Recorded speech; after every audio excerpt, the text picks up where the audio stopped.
Oi, tudo bem? Eu me chamo Daisy Pires e hoje eu tô aqui para compartilhar a minha história com vocês. Eu sou mãe de dois meninos, o Daniel de 6 anos e o Pedro de 3. E hoje eu vou compartilhar com vocês a história do Pedro, de 3 aninhos, que é autista. E muitos me perguntam qual foram os sinais ou os sintomas que me fizeram ir atrás de um especialista e buscar ajuda. Eu cheguei a fazer pedagogia por quase um ano, e ali eu vi alguns sintomas de crianças especiais, né? E entre eles o autista. E o autista sempre chamou mais a minha atenção. Eu não sei se foi por coincidência. Eu não acredito em coincidência, eu acredito em Deus, né? E Deus me deu né? Essa joia rara. E ali eu consegui ver alguns sinais e alguns sintomas visíveis do autista. O Pedro, desde muito pequeno, ele sempre foi muito adiantado das outras crianças. Para vocês terem ideia, ele com 7 meses para 8, ele começou a andar. Parece ser meio absurdo falando isso, né? Mas ele com 7 meses ali para quase 8, ele já estava andando. E ali ele por volta do 1, ele já fazia a coreografia do Pintinho Amarelinho, coisas assim muito pra frente da idade dele. Mas até aí tudo bem, a gente sempre tem que ter em mente, mãe e pai, que a gente nunca pode comparar um filho com o outro. Mas em a questão de alguns atrasos, é importante sim analisar, ver se tem alguma dificuldade na fala, né? Buscar orientação para ver se realmente está normal, se está dentro do prazo, dele começar a andar ou não, né? Então tá aí, o Pedro, primeira coisa que eu analisei foi ele andar precocemente. Então, ali por volta de um aninho já, eu lembro que no aniversário dele já falava bastante coisinha, balbuciava bastante coisas. E quando ele chegou ali por 1 ano e 6 meses, ele simplesmente parou de falar.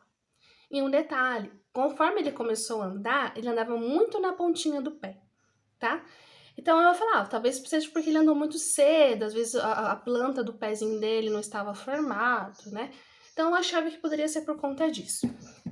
Eu sempre analisei que ele tinha sempre muito medo de barulho, ele tinha algumas manias, inclusive, vamos supor, a porta do armário.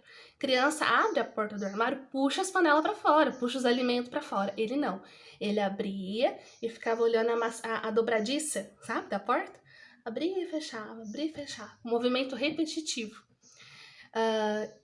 Interruptor. Ele ligava e desligava. Movimentos assim, sabe, repetitivos. E aí eu achava interessante. Sabe quando chama a sua atenção? Então eu comentava, nossa amor, eu lembro de crianças que tinham essas manias de repetição, sabe? Aí isso era por volta de 1 ano e 6. E quando ele parou de falar, com a mamãe ele falava, parou de falar, que nem a galinha pintadinha, ele fazia, parou. Aí nisso já me alertei. Ele sempre teve muita. Nessa idade eu não reparava muito a seletividade por alimento, mas eu observava a seletividade pela cor, que nem blocos de montar Lego. Ele sempre, na época, ele gostava muito do amarelo e do laranja. E tinha azul e verde também. Então ele separava e brincava só com os laranja e amarelo. E outra coisa também, enfileirava as coisas ou empilhava. E uma característica que me marcou, que eu falava, não é possível. Ele deitava-se no chão e brincava com o carrinho deitado. E na verdade, não é que eles não brincam, eles gostam de ficar analisando como a rodinha do carrinho funciona. Então eles ficam vidrados ali no chão, observando como que o carrinho funciona. O Pedro, para vocês, hoje ele tá com 3. Brincar para ele é correr, ir no parquinho. Aí se envolver ele dando risada, se divertindo com o irmão, brincando de esconder ou achou. Mas brincar de forma lúdica, pegar carrinhos, montar a cidade. Tem hora que o Daniel até briga. Mamãe, o Pedro destruiu tudo. Mas o Pedro, ele não tem essa imaginação. Para eles não tem a ironia. Eu observava e lembrava do que eu tinha estudado. E aí onde também veio o atraso de fala. Eu vou deixar na descrição, listadinho, os sinais que eu observei no Pedro. Aí um dia eu tava bem assim, chateada, porque eu comentava com as pessoas, até mesmo da família, assim, ah não, é coisa da idade, deixa pra lá, isso passa, sabe? E realmente, que nem eu falo, a gente nunca deve comparar uma criança com a outra. Mas a gente que é mãe, a gente sente uma coisinha. Aí eu lembro que um dia eu tava bem assim, eu fui lá na PAI, aqui da minha cidade, conversei com uma profissional maravilhosa, falei, olha, eu vejo isso nele. Ela falou assim, ó, vamos pra uma brinquedoteca. Aí nós deixou ele lá no chão brincando, eu e ela sentou assim no tatame e a gente começou a conversar. Contei a minha história pra ela, contei como foi a minha gestação. E ela observando o Pedro ali brincando, né, com os brinquedos que tava ali. Então eu lembro que ele catou, sabe esses brinquedos que você joga uma bolinha? A bolinha faz uma espiral e cai lá embaixo? Ele escolheu esse brinquedo, a bolinha amarela, e ficou repetindo isso várias vezes, várias vezes. Ela falou assim, olha mãe, eu não sou neuro, o único que pode afirmar um laudo para você é um neuro, mas pelo que eu vejo, ele tem os traços sim do espectro autista. Vai no SUS, na época não tinha plano, vai no SUS e pede uma carta pro neuro. E nisso ela fez uma cartinha, bem assim, básica, assim, pro postinho de saúde. Menina, foi tão rápido que eu cheguei no neuro, eles passaram na frente, eles deram uma atenção, assim, muito grande pra mim e pro Pedro. Sabe como aquele dia que você tá com aquela angústia? Eu com uma vontade de chorar.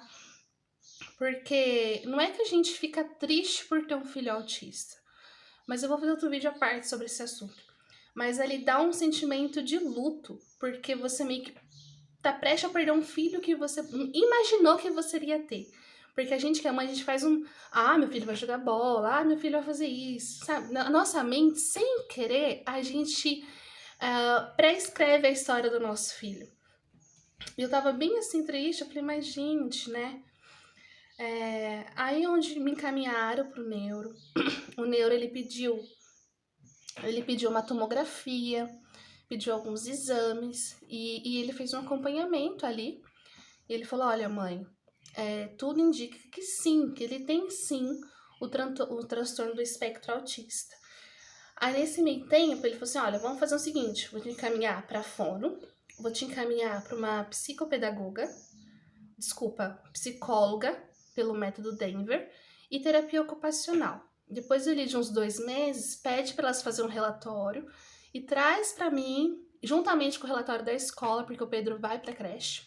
Depois eu faço outro vídeo contando como foi a creche para ele, para a gente juntar informações para poder fechar um laudo ou ver o que pode ser, se é outra hipótese. Então, feito isso, realmente foi comprovado, testado o autismo dele.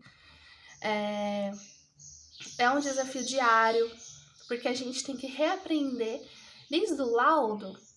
Eu lembro que ele começou a ter os atrasos, 1 ano e 6, eu lembro que 1 ano e 8, 1 ano e 9, foi ele diagnosticado o autismo dele.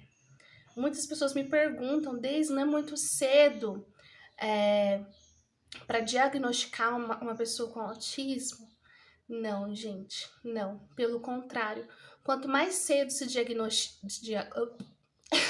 quanto mais cedo é diagnosticado o autismo numa criança, mais chances ela tem de se desenvolver. O Pedro hoje ele consegue falar, algumas estereotipias foram controladas. As terapias servem para abrir as caixinhas dele. Um exemplo, no começo do vídeo eu falei para vocês que ele tinha dificuldade de brincar com Lego azul e verde, né? Ele tinha essa seletividade. Terapia é para isso, para você incluindo coisas que não é do cotidiano deles, né? Eu vou fazer outros vídeos falando sobre esses outros temas. Deixam pergunta para mim, dúvida que vocês têm. Tentei resumir o mais breve possível, mas é um assunto muito extenso, muito amplo. Se eu pegar para falar, você passa horas falando sobre isso. Espero poder ter ajudado. Eu vou deixar aqui na descrição a listagem dos sintomas. Não gosto de falar sintomas, né? Dos sinais dos sinais que eu via no Pedro, que talvez possa te ajudar a tirar essa pulguinha atrás da orelha. Mas se você tiver, amiga, procura uma psicóloga, procura um neuropediatra, procura a escola, né? Ouve o que a escola fala. No começo eu não tive apoio da escola. A escola falou, não, ele é muito cedo, né? Tive aquele pé atrás da escola. Às vezes são pessoas que não estão treinadas para identificar, né? Às vezes acha que autismo é só aquele mais severo, aquele né? Que é mais, tem mais necessidades de suporte, né? Mas é isso, pessoal. Espero poder ter ajudado vocês. Beijo no coração de vocês. Que Deus abençoe grandemente a sua vida, da sua família e que dê tudo certo para vocês, tá bom? Beijo, até a próxima.